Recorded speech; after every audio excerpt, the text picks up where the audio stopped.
There is a day that will live in infamy with my children. They were spending a couple of weeks in Cheyenne, Wyoming with my parents, my 3 kids and my brother's 3 kids. And my parents took them out to Cheyenne Frontier Days, which is the world's largest rodeo, and they have a carnival out there. Well, as all of the grandkids are riding the rides, my dad sees storm clouds starting to roll in. So he starts gathering people up. In Wyoming, the weather can shift like that. And so he knew what was coming. So he's gathering everybody up, and they're walking fast, trying to beat this storm.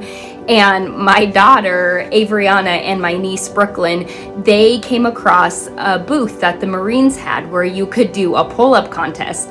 Well, these 2 little girls are gymnasts, and they're like, we have to participate in this. And so my dad, being a big softy with grandkids, stopped.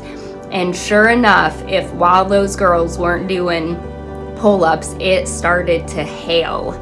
And there were 6 children, 2 adults, and they all just kind of scattered to get to shelter, to find shelter. I mean, this was hard, painful hail. Like, seriously, my son may be traumatized by hail for the rest of his life. And they all spread out. Let's find shelter. Where is the closest place that we can find shelter?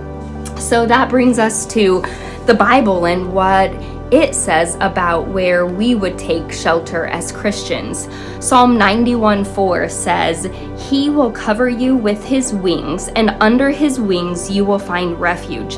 His faithfulness will be your shield and rampart." And so this verse uses this beautiful metaphor of a bird with his mother, and that under his mother's wings, that bird will find safety.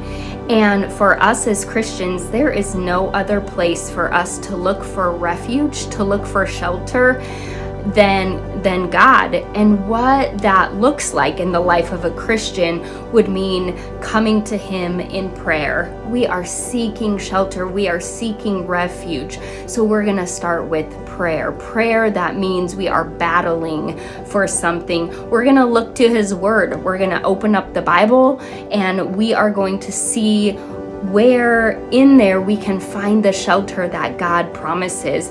We're going to live out his commands. Are we having this turmoil or looking for shelter for something that can be preventable because we have chosen to not follow God's commands but live our own life? And also just acknowledging his presence. To find shelter and to take shelter and refuge in him, we truly have to acknowledge that he is God and he is in charge.